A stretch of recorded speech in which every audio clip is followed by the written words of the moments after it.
I'm sorry I'm late. I'm sorry I'm late, class. Woo! How is the class? All right, let's see what we got going on. Hi, Rebecca. How we doing? We've got some students showing up to class. I'm sorry I'm late. It happens. I had a patient run till 6 p.m. and so it took me a while to get out of there. So I do apologize. Today is class 5 of a 10-week series. Won't that be fun? I'm just getting a little organized here. Hi, Syl. Welcome, welcome, welcome. Is everybody hearing me okay? How's the sound?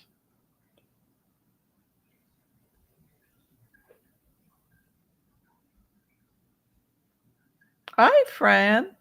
Hi, Sybil. Hi, Rebecca. Okay, everybody is piling in. So we have some stuff to cover.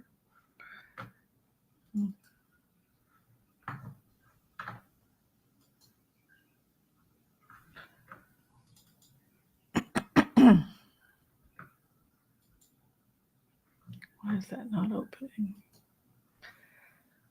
Okay, let's see. How are people enjoying the book?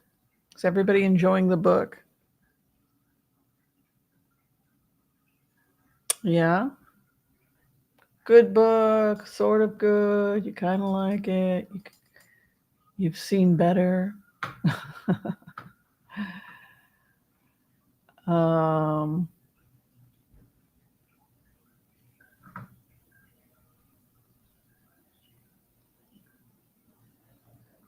okay, let's see here. Okay. Got to get all my pretty things arranged really nicely here for people. Oh, there's 52 beautiful people here right now. That's pretty cool. That goes here. Okie dokie.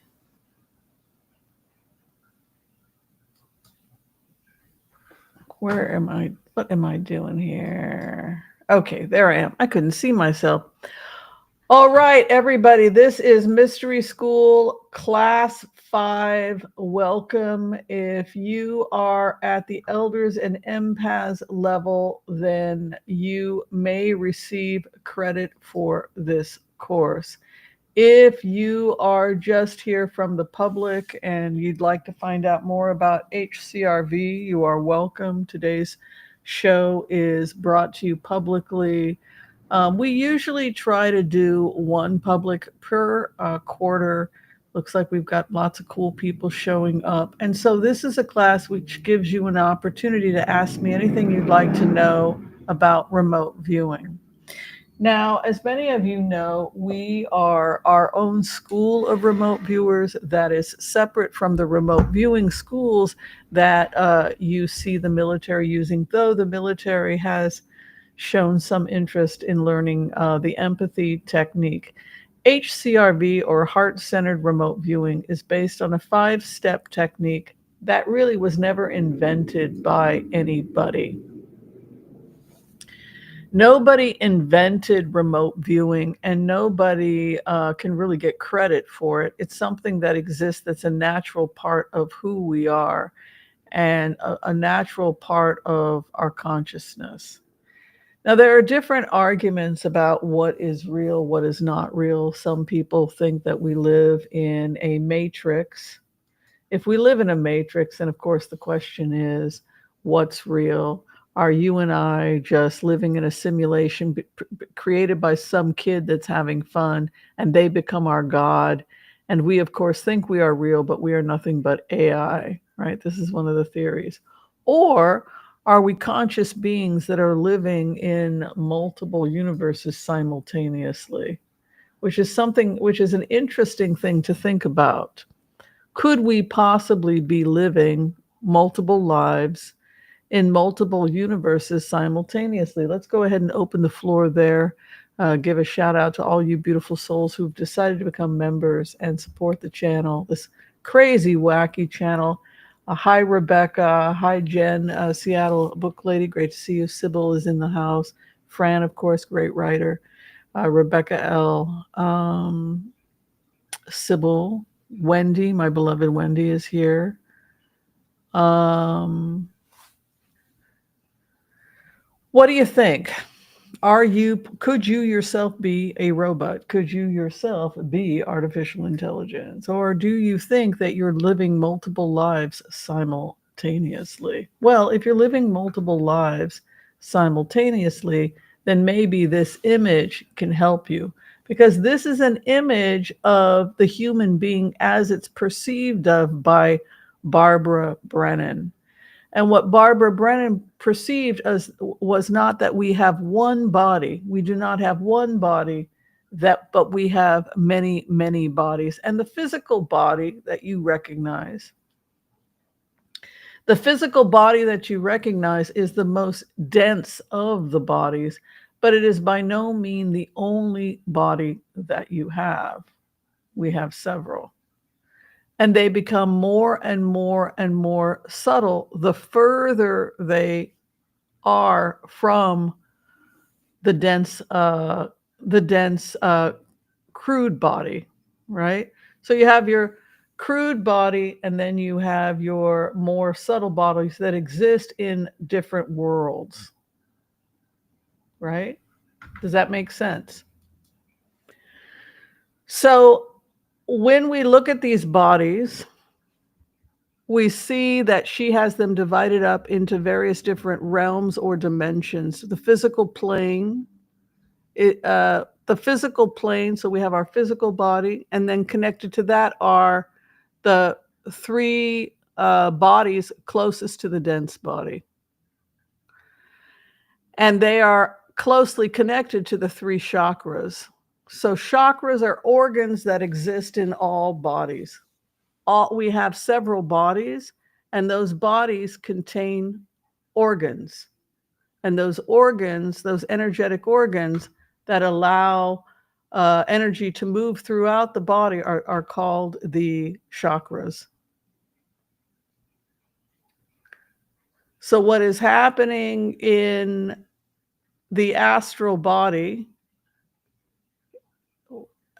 is being mirrored in the physical body. So everything that exists in the physical body is also happening simultaneously in the subtle bodies. The lower three chakras are associated with the three densest bodies. So the core chakra, or the root chakra, is associated with connecting, it roots us to the earth.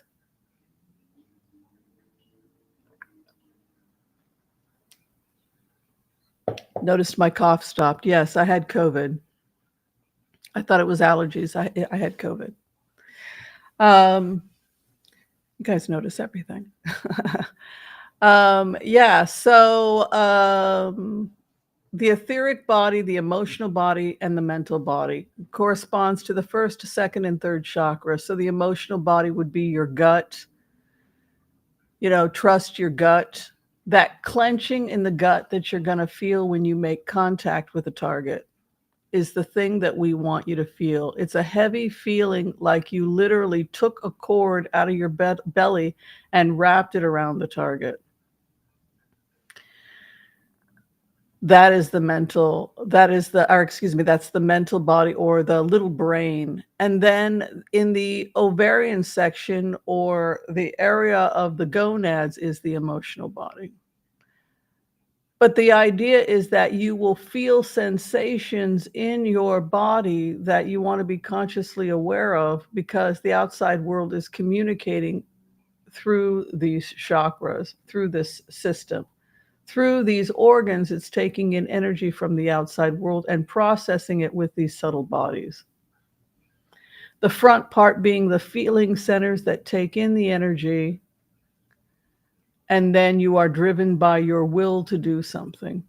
What you are willed to do, what pushes you forward.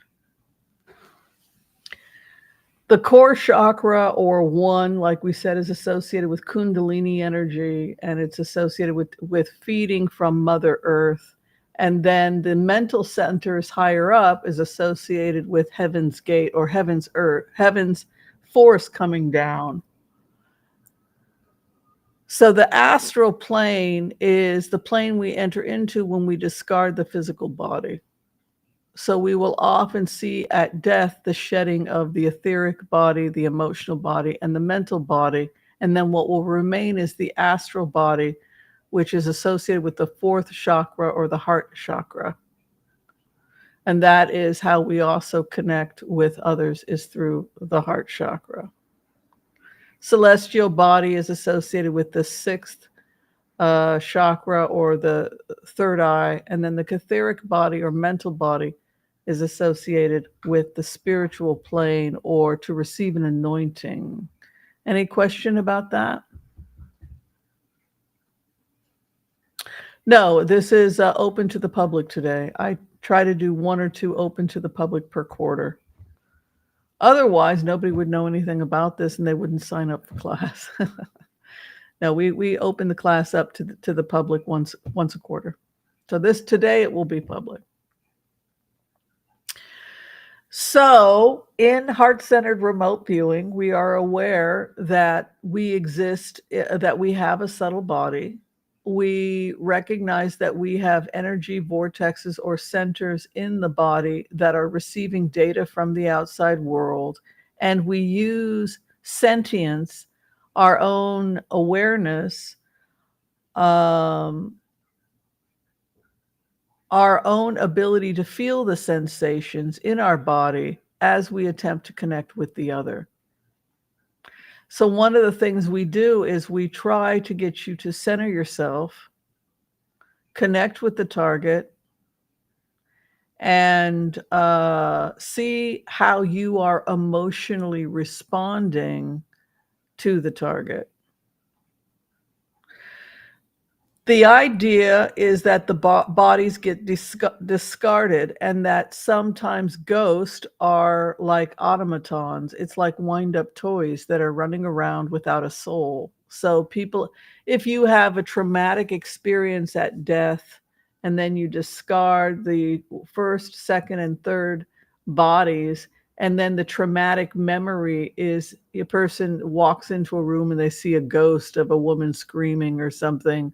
I just saw a Reddit post where somebody saw a vision of like a beaten up female, whatever, who keeps walking down the halls. Is this person trapped?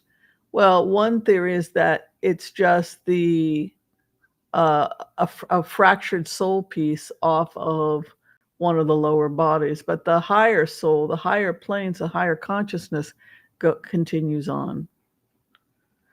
And this is the idea of why we see colors and why we go through a tunnel. As we leave the physical body, one by one, the lights go out in the chakras. And they say it's like a Christmas tree lights going off, starting with the first, second, third, fourth, pop, pop, pop, pop. And then we go out through the top of the head. That's the sensation when you leave the body at death. And one of the things, and the first thing you do is you discard the dense body, which is your physical body. And then you will begin discarding other bodies as you enter into the more higher heavens realm. Now, what happens to those bodies? They may become, some people say that they can become like ghost or memories or fragments, like a photograph is left in a place. And you can pray to kind of like bury those negative thoughts they can dissipate the energy through prayer, but the higher consciousness of the person probably moves on to something better, depending upon how traumatic the death was. But there's a lot of soul fragments floating around, and parts of them that may not even know they're dead. It's rare for the higher soul, though, to be trapped. So here is another diagram for all of you. Again, this is based on the bond technique, Tantra, Vajrayana Buddhism are some of the oldest references to core energetics and this type of remote viewing. We can see here a nice image of colors we see: violet, white. We'll see in the seventh head is indigo, blue for the throat. Heart, we'll see green and pink. Solar plexus, which is the gut, is yellow. Orange for the sacral, which is the sex organs, and red for the kundalini or life force. And we can also see its correlation with human organs. So you have the energetic organs feeding the energetic body, but you also have its relationship to the physical world, because everything that exists in the spiritual world has a physical counterpart, including the endocrine glands, etc. And here again would be an example of the energy that passes through from the higher incoming primal energies that are coming from Kundalini, from heaven and heaven's force and earth's force, and how it passes through the chakras, through these subtle energy bodies, also known as meridians in Chinese medicine. Nadis are meridians, and from there go into the nervous system. Then that in turn influences your endocrine system and the blood. Okay, any questions so far about all of that? And then we want your reading. Here we've already covered the various different types of bodies and how they're connected with various different worlds. We always like people to do this exercise where you can test to see your aura, which I think is kind of fun. Here's a nice image of a baby with undeveloped aura, and also you can see the chakras are just starting. You can see how vulnerable a child is as well. It's interesting that light blue comes in, is often associated with Archangel Michael. You can see also the difference between a child versus an adult's chakra. What's interesting is that you will often see trauma in a chakra in somebody who may have had a childhood. You can use, we encourage people to use pendulums when they're doing remote viewing, particularly over an issue. You can use it as a remote viewer. You can pass it over a person's body if you're trying to find out information, or you can just center yourself and then try and hold the space meditating about the other person, and then get your information from the pendulum that way. This is one way to remote view. So you would put yourself in a state of love in the altered state, and then you would send love to Donald Trump or whoever, and then proceed to ask him a series of questions. And then he would answer the questions through you as a conduit. And this is the simplest way to get answers yes and no. This is one of the ways in which Chuck does remote viewing, my Chuck Dransfield. Yeah, I mean, like he's talked to a lot of celebrities, and he has diaries full of conversations with Marilyn Monroe and all these celebrities, and a lot of it was just him remote viewing with a pen and using a simple pendulum. He was able to just use that as a way to get in. Here is some information about how you can use your pendulum.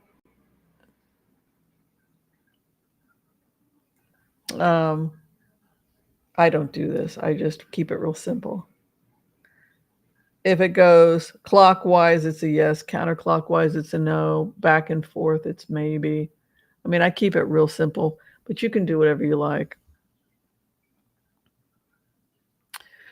The other thing is that when you're diagnosing somebody, you may want to write it down, like as you pass over each, which way did the pendulum go? Some people will do that. Okay, so we're going to go ahead and stop here. We're at chapter 11. For those of you who want to know where we're stopping, that is where we're stopping. Any questions so far? I had a really annoying thing happen. I went and bought chicken at, these pre-made chickens, and it was raw. I mean, like, it was not cooked all the way. It was like cooked 2/3.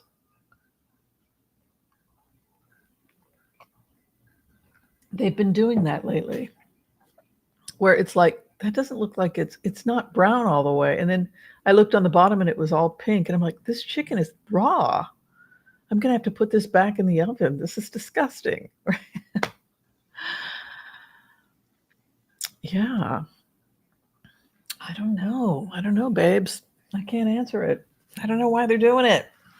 Raw chicken, disgusting. I'm not going to eat that.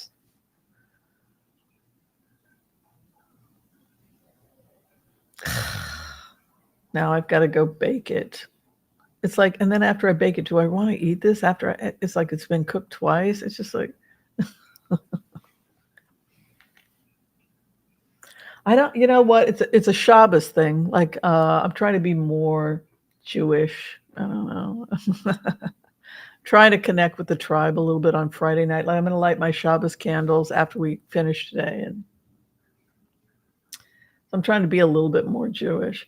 And we always have chicken on Friday. Every Jew has chicken on Friday. I don't know why. We just do this. And and it's just so, I'm like, I'm Jewish. I got to have chicken on Friday. I'm like, I don't like this. It's like, I need to start hanging out with more vegetarian Jewish people, because some people are vegetarian. They have vegetarian food on Friday night. But a lot of Jewish people, they'll be vegetarian every day of the week, but they won't do it on Friday. Because Friday is like, the day when you get to have like the big Shabbos. It's the feast night, Friday night. It's like, you're giving me tofu. That's what we do the rest of the week, right? So a lot of Jewish people, they'll only have meat on Shabbat, and then the rest of the week they're vegetarian, which I think is really healthy. Like, you get a little bit of protein, but the rest of the week, plant-based. Yeah, I'm going to have to recook it. Or I just don't want to go back, and I could just take it back, right? I could just take it back and say, I'm sorry, I can't eat this, it's raw. But then I'm going to get somebody in trouble, and they're going to get written up. And it's like, I know I've worked in those kinds of places. This was returned, and it was, who was working that? And then they make a big thing, and then the person gets written up. And it's just like, so I should just, I don't know. You see, these are the ethical issues. Trying to be a nice person, but I don't want to eat raw chicken. All right, so we're about to, I think let's go ahead and do some remotes. Would you guys like to experience the trance state? Okay, so we're talking about remote viewing, using heart-centered remote viewing, and now we're going to go ahead and go through the process. It's a 5-step technique. The first is set and setting. You can see I got a nice setup here. I got my altar stuff going on. I got a nice candles going, even if it is fake. Oh, welcome 1111. This is a good friend of mine. Hello, my beloved. So yeah, so we want to have a good set and setting. That's step 1. Step 2 is that you want to be able to put yourself in a trance state. And we usually do that with repetitive music or mantras. You can use drum beats. Some people will use plant medicine. We don't judge at all, because it's completely acceptable if you're a shaman to use plant medicine. So many remote viewers do use cannabis.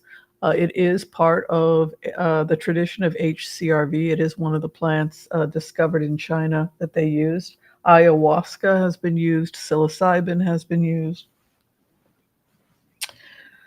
More on a day-to-day practical level, I will use different things. If I feel like I'm getting too toxic, I will drink Greek sage tea, and Greek sage tea is a purifier. So I drink a lot of sage tea to purify myself. And also, you can bathe in sage if you're worried about collecting tume. In Hebrew, it's called tume, spiritual uncleanliness. I would recommend sage tea. Greek sage tea is good for that. If you're trying to enter into a trance state and you don't want to get that awful groggy feeling that you get from valerian root or cannabis, and you want to stay alert, then I would recommend you could do kava kava, or as long as you're not on acetaminophen medications like acetaminophen, anything that's going to be hard on the liver. If you don't want to do kava kava, then my go-to is holy basil. And holy basil has adaptogenic properties, and it helps with focus and calm. Also sold as tulsa tea, can be helpful to trance with. Mad honey is another thing that has become popular. Mad honey, found in the Himalayas, also has been used for trance work in that part of the world.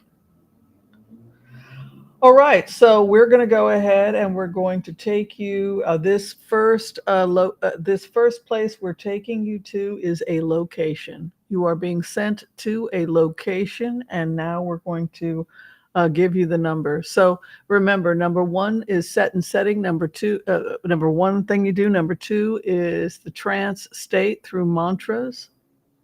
Number three is to sit and abide. Take care of yourself. Make sure you're okay. Just take a moment to abide. Number four is make contact with the target, usually through thoughts, positive thoughts, in order to engage their higher soul, because we're communicating with the higher soul of the individual. Remember, we saw there are multiple bodies. So we're connecting with the higher consciousness of the individual in order to get to the truth of the matter. So you are sending information. How can I help? How can I assist? Talk to me. How are you feeling? All right. So in this particular case, we are going to a place. Now, places also have a kind of energy around them. Why do they exist?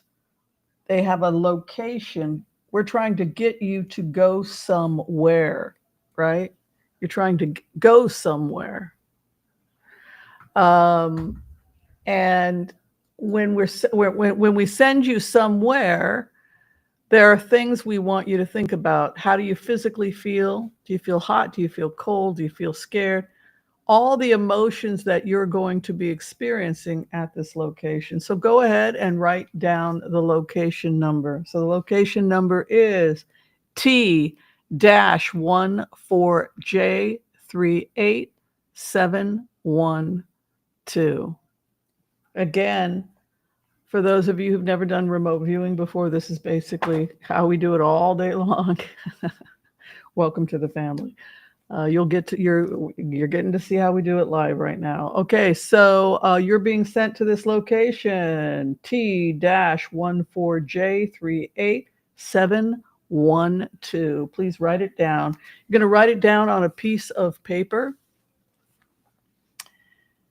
and you can use either your receiving hand or your dominant hand to touch the number to attempt to make contact. And then the other thing we want you to do is we want you to make contact and then check key points of your chakra.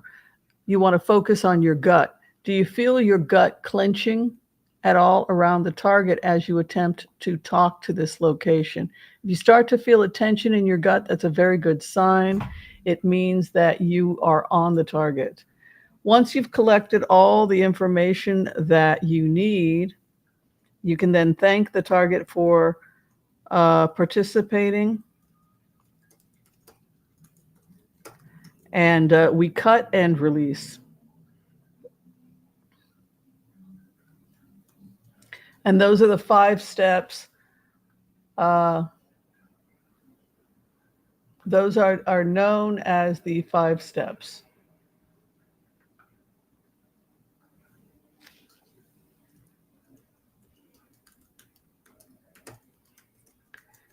Any questions so far?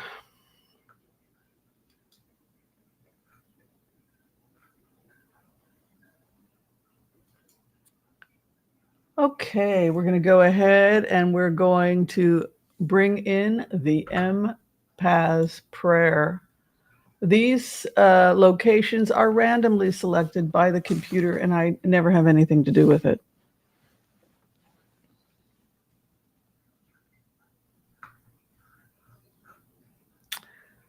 Okay. Oh, 11. Thank you. That's very generous of you. Thank you very much. Okay, let's bring it in.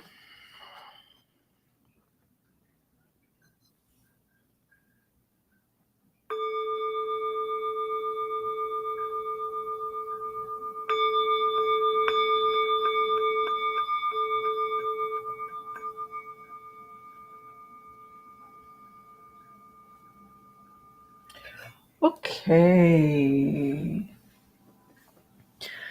I want to call on white light protection for myself and this community as we ask permission from Spirit to access the Akashic records. We call on our spirit guides and our good angels to be with us. Please give us the clarity and the wisdom that is needed to empower all of us on our journeys to make the best decisions for ourselves, our families, the planet, the people we love, but also to help those that we may have strife with. And together, collectively, we say, Amen. All right. Go ahead and close your eyes. Take a deep breath in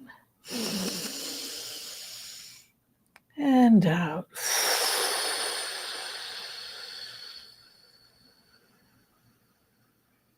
And let all the stress of the day go. Take a deep breath in and out. You're in a bubble of light, a shield of protection. Imagine that you are in a bubble of light, a shield of protection. And around that beautiful white light is a golden shield of protection. And you are sitting in this protective dome of protection. And imagine this beautiful Kundalini energy coming out of your core, of your roots, unfurling beautiful red brick earth of the Kundalini cord.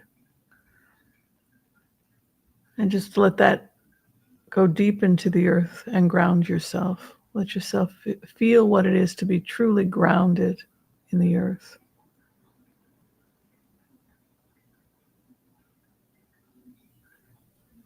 As if nothing can push you away. Imagine yourself so heavy that you're a boulder that no one can move you. You're so grounded.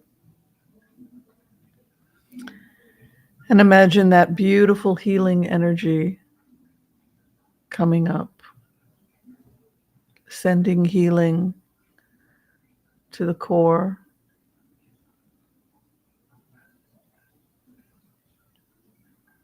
all the way up to the first chakra, the second chakra, and the third. You can put your hand on your gut, feel the energy of the belly, that Kundalini energy. Imagine that beautiful energy going to all four limbs of your body, feeling very grounded, very safe, trusting your gut. And imagine that beautiful energy from the gut coming up all the way to high heart.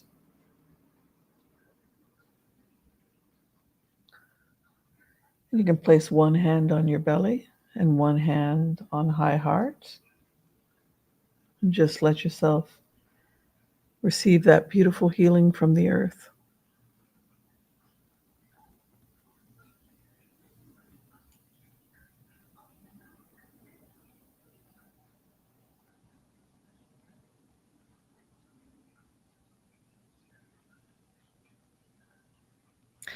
And now imagine heaven's force coming down and receiving a perfect anointing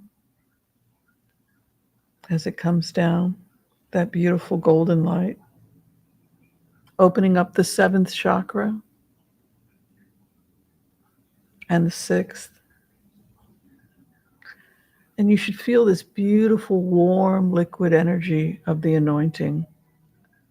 I often will feel that when I do this trance work, just coming and gently covering the 7th, 6th, and the 5th chakra. And now you want to make like the magician and bring those two energies together, earth and sky.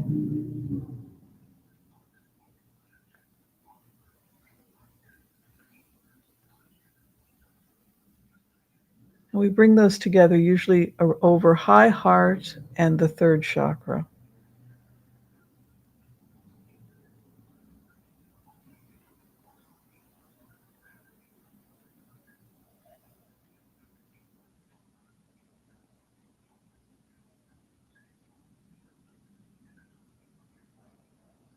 Get used to that wonderful feeling of having all of your chakras nicely aligned. It feels good. And then you think, I want to be like this all the time.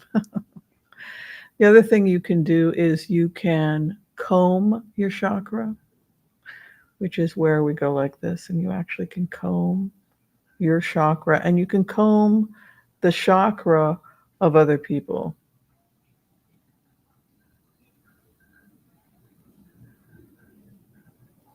And it's a great way of just helping if people feel frazzled, is to send that beautiful energy. Go ahead and let yourself abide in that good energy for just a bit.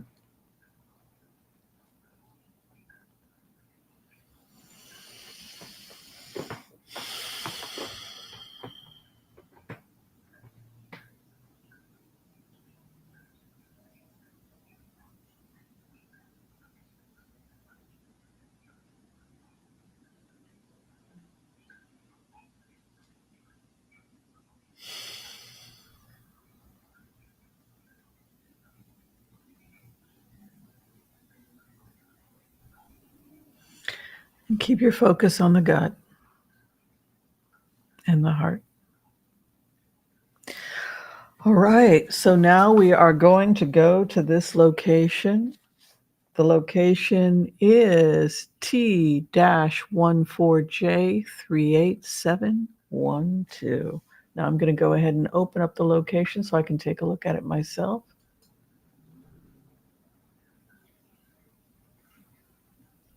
Okay.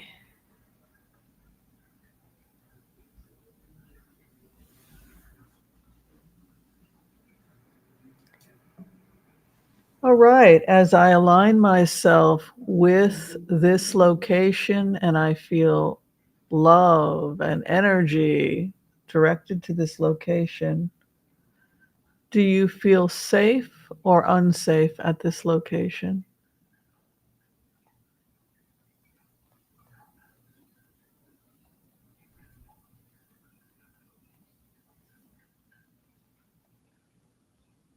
Do you feel safe or unsafe at this location?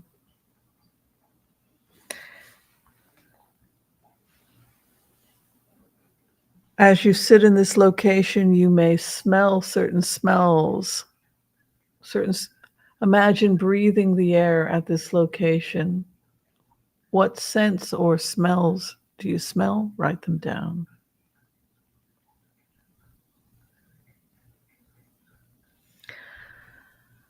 Imagine tasting the best food of this part of the world. What does it taste like? That's always fun. It's another way that, like, if I were in this location, what would I be eating?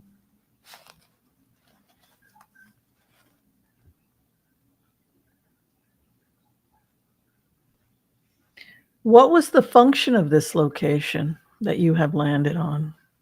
What do you think they were up to or are up to?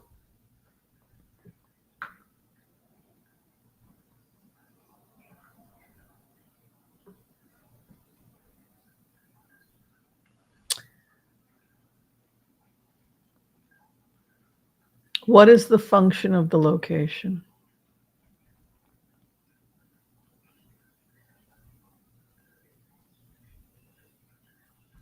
Now let's go into how you physically feel at this location.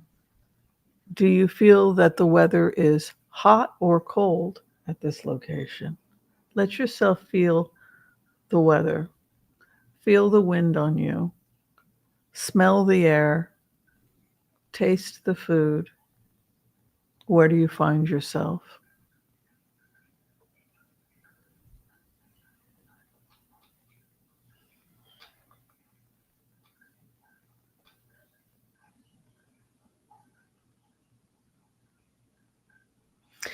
If this location were to give you a message, what would the message be of this location?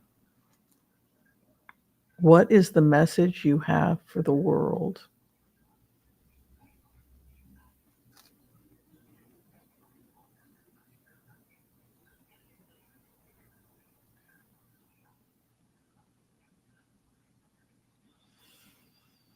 In terms of physical weather, hot, cold, humid, or dry, those are the things I think about. Windy or still, just the difference in where do I feel, what do I feel when I'm there? Um, what is the family structures? Just anything that's going to, depending upon how much time you want to spend at this location, how much information you can get about the people there or the function of the location.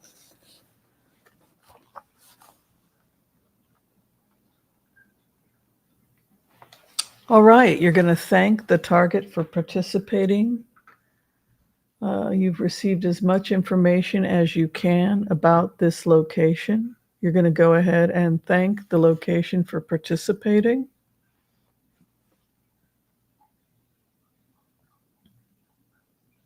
You have thoroughly loved this location. You've had a wonderful conversation with the location. You're going to cut the cords and release. Give yourself a second to come up. And if you're anything like me, you're then going to raid the refrigerator and you're going to eat massive amounts of ice cream.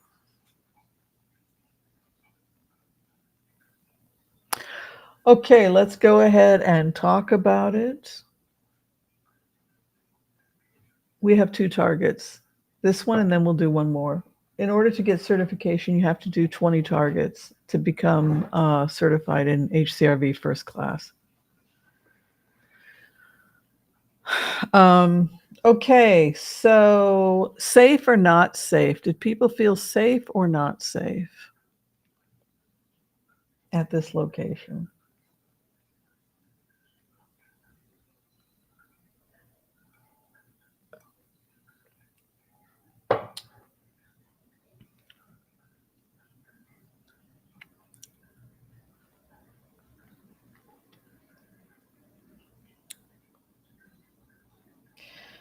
Did you feel hot, cold? What kind of weather did you feel that you experienced at this location? What was the weather like?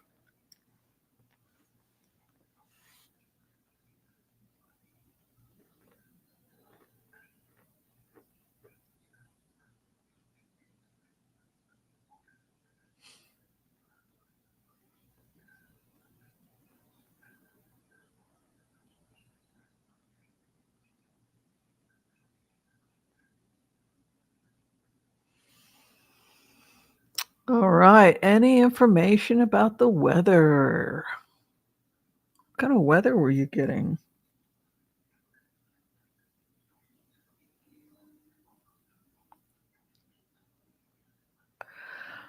Okay. In addition to weather, let's keep going with these questions. When you ate the food, what did you taste? Were there any taste or what did you think about the quality of the food? Did it give you an indication of where in the world you might be when you ate the food? Or when you smelled the air? You felt like you were in tropical Hawaii. That sounds nice. So you got kind of like a humid island feel, right, 11? And would you say, was it like a humid? I think Hawaii, I think of it as like a humid island.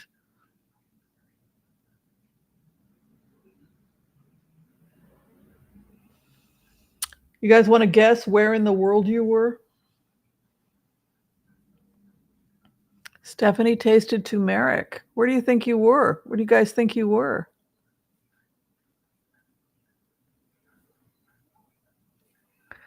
Maybe it's somewhere from a previous incarnation and it seems familiar.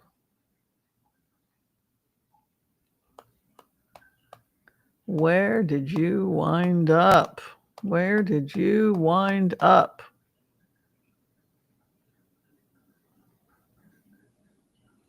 Taste, smells, colors.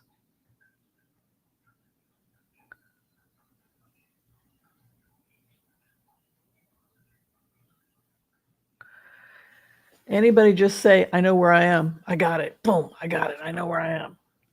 Anybody just got that gut feeling like, I know where I am?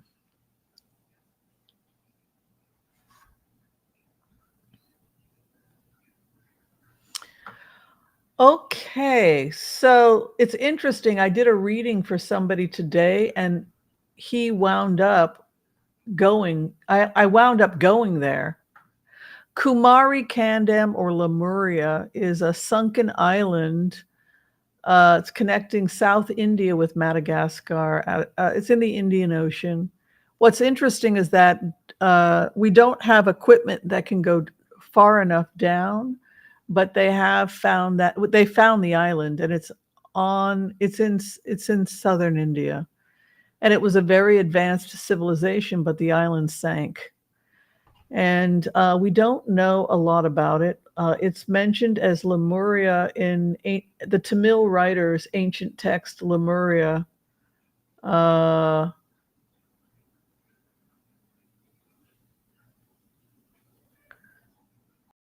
Yeah, so the Tamil dynasty. So, it's interesting. It's a mythical continent, but we found the continent and they found, what's interesting is that it had enough people living on it when they saw how advanced the buildings are, because they've been able to get some equipment down there. It's like New York City went underwater. It's global war, things rise, islands sink, and this is one of the islands that sank. What's interesting is that the weather of South India, that part of Australia, that area is very similar to Hawaii. And so when 11, who's a remote viewer, popped in, he's like, oh, I'm in Hawaii. So that was really good. Waterfalls, exactly. You're going to get India. Very good, Stephanie. But that weather that 11 picked up on, that kind of balmy kind of South Seas, the Indian Ocean kind of humid. It is like Hawaii. That's very good, very close. The spices, Rebecca. I like the fact that you got the spices and people smell turmeric. That's very, very good. Yeah, it sank. Isn't that crazy? All right, so we're going to do one more before I let you go today.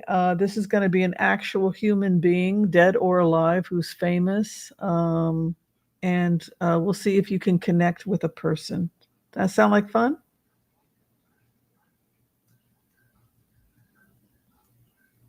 Good job today. A couple of you did a really great job. Good job today, 11. Good job. Also to Rebecca and Stephanie. Good job. Mm-hmm. All right, please write this down. T-4M1178M.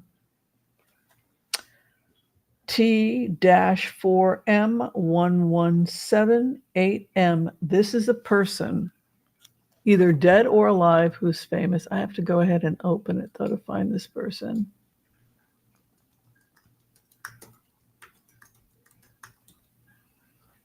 Okay, cool. All right. I never know. I just have the computer do it for me. I never know until the day of. What was weird is that I had a psychic reading today, and the guy, I had visions of him in Lemuria, and he's like, another psychic saw me in Atlantis. I'm like, I don't think this is Atlantis. I think this is looking like Lemuria. And then, sure enough, the computer today picks Lemuria.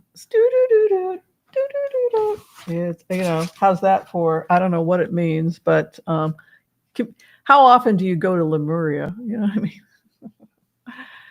Pretty weird. Yeah, I mean, it was strange. And I was working with a client today, and I don't usually get hits like that. And then I got pulled in, and I found myself in Persia, and the Persians conquered that area. They came in from the Brahmins, and the untouchables came from South India. And it's thought that they, one theory that they believe is that they got full of themselves, wealthy aristocrats in Lemuria, and then they became arrogant and wealthy, and then they lost it all, and then they were conquered by the Brahmins, and then they had to become the untouchables, and so they received the ultimate shame for their vanity. That's one of the theories of Lemuria, that when the Brahmins came in, they had just lost everything. Their entire world had sank. They were the best. They were the Elon Musk of their generation. Everything sank. And then when they flee to the main island in India, and then what happens? They get invaded by the Brahmins. And it's like, you will remain the untouchables, and you'll be living in it's like, oh hell, we really screwed ourselves. So that's the theory of Lemuria. And with these new underwater sea where they're finding the house, they're actually found the location now. It's pretty horrifying. It's like what comes up must come down. It's like always stay humble, because you never know what tomorrow will bring. And it's interesting also when you do the remotes from Lemuria. Before I even knew Lemuria existed, I did remotes of these people that had escaped a sinking island, and then they had come to southern India, and they said, we've committed so many sins with our gluttony that now we must be scavengers. And they would just eat whatever was scavenged on the ground and bury their dead in hollow trees. And they were like, we're atoning for our sins. And I was like, geez, who are these people? And then I found out about Lemuria, and it was all these shipwrecked people that had fled this sinking island. Isn't that crazy?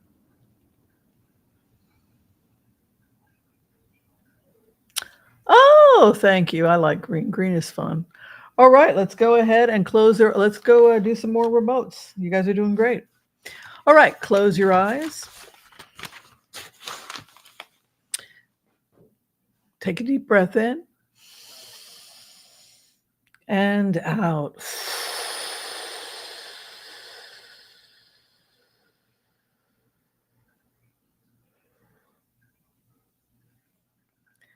Take a deep breath in and out.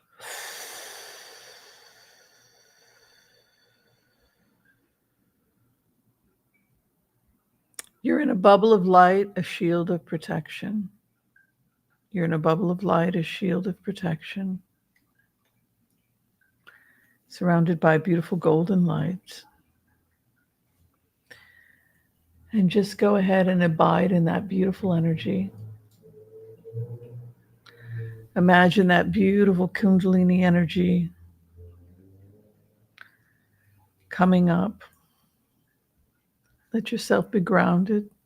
Put that beautiful cord into the earth, and let that beautiful healing energy come up to all four limbs, grounding you, starting with your core, your root chakra.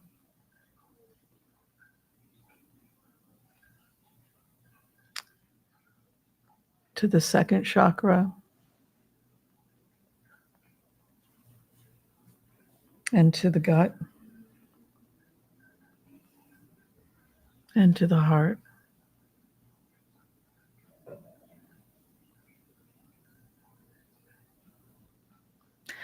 And let this beautiful healing energy come down from heaven's force, giving you that beautiful anointing on the 7th chakra. Just let yourself go into a beautiful trance in a very safe space. And the 6th chakra, let your throat open up. Give yourself a nice energetic raking there. Let all your energy be good. And then you want to bring those energies together of earth and sky.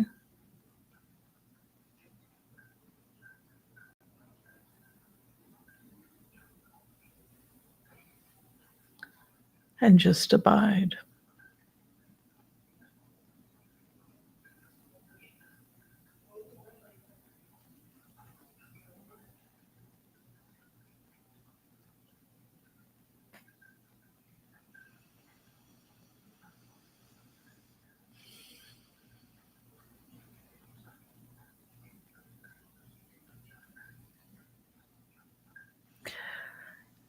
Now, with love in your heart, you can go ahead and touch or try to make contact with the number T-4M1178M. T-4M1178M. This is a person. You are connecting with a person. Hope you didn't see the name there.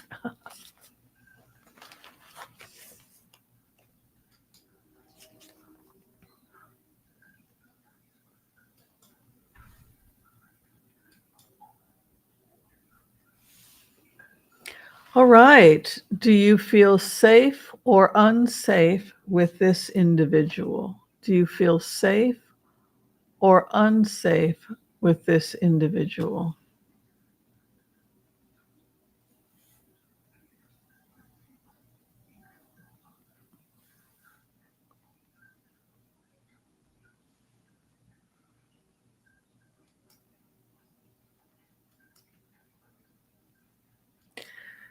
Do you feel this individual is male or female? Male or female?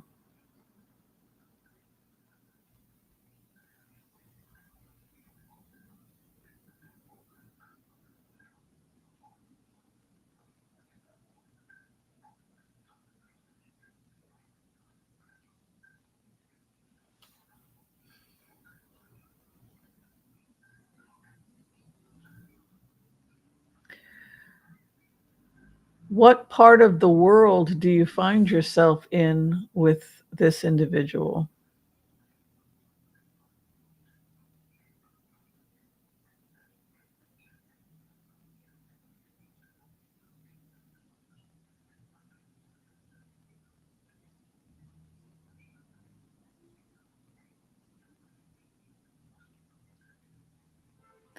Perhaps there's a time period. Is it in the present or in the past?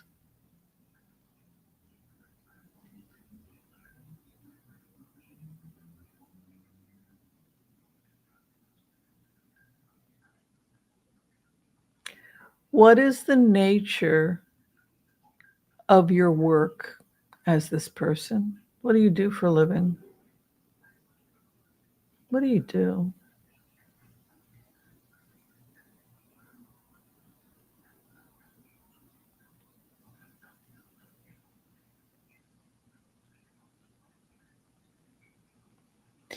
What is your message for the world?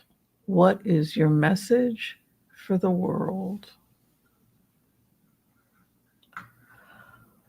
Okay. You're going to go ahead and thank this individual for participating in this process. You're going to go ahead and cut cords with this individual. And you're going to release this individual with love. Thank them for participating in this process.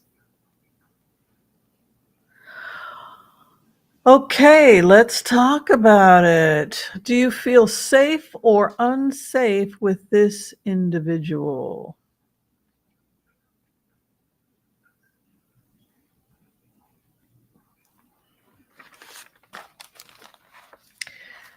Do you feel this individual is alive or deceased? Alive or deceased?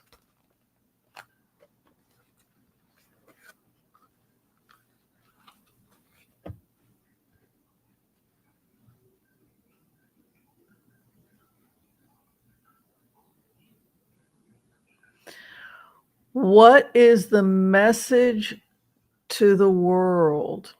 What is the message you have? What do you want the world to know about you?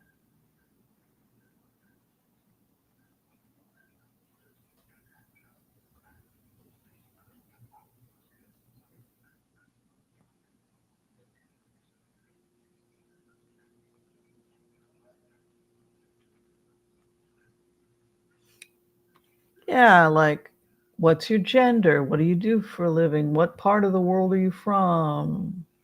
What are you trying to accomplish in this life? Do you, was it a meaningful life or is it a meaningful life? And if so, what did you do? Excuse me. A lot better than I've been. COVID sucks. Yeah, I thought that it was my allergies and it turned out to be COVID. My poor cat, she gets blamed for everything. Okay, well, I think Sybil wins the award. Well, somebody's got to win the award, like I can't give it to everybody all the time, right?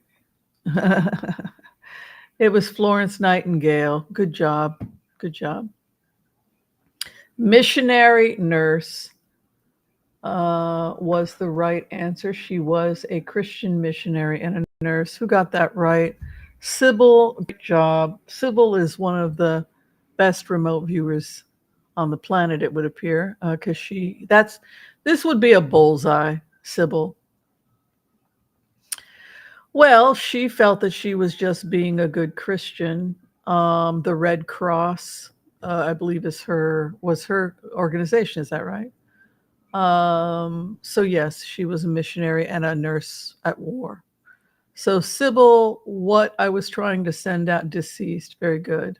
Woman in Europe past, very good. So Sybil, I think Sybil could have said Florence Nightingale. She was on the verge of saying, she basically got it. So maybe Sybil has something that she wants to share with the group about how she was able to get to the target.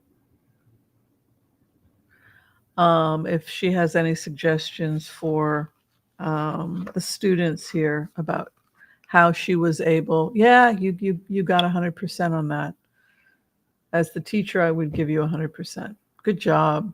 Well, 11 got almost 100%. He got a tropical island like Hawaii, and that it was a tropical island like Hawaii in the South India. So, good job, everybody. I like what I see. You guys are making progress. The more you do this, the better that you're going to get. And I think it's just one of those things where I've been doing this a lot of years. I know 11 does remote viewing every day at this point, right, 11? So there's a reason why the key students are doing well. It's because they're constantly doing it. They're constantly doing it. And I'm telling you, it's a muscle.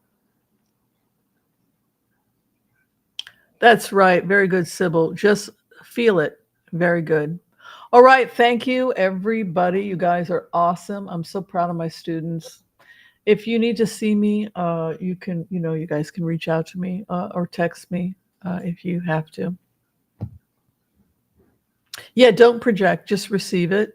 That is the abiding, right? You receive and you ask the questions and then you receive. How are you? What's your name? You just receive it. And sometimes you're surprised at the answers. Yeah. All right, you guys, be kind to all so that all will be kind to you too. God bless. Peace out. I will see you guys tomorrow at noon for the free readings for members. All members get free readings. So I will post the link a couple of hours before we get together so that everybody can find the stream. But it would be great if everybody's a member who could show up tomorrow for our private salon. It's kind of fun. We get together and have private readings. So, all right. Love you guys. We'll see you next time. All right. Bye-bye.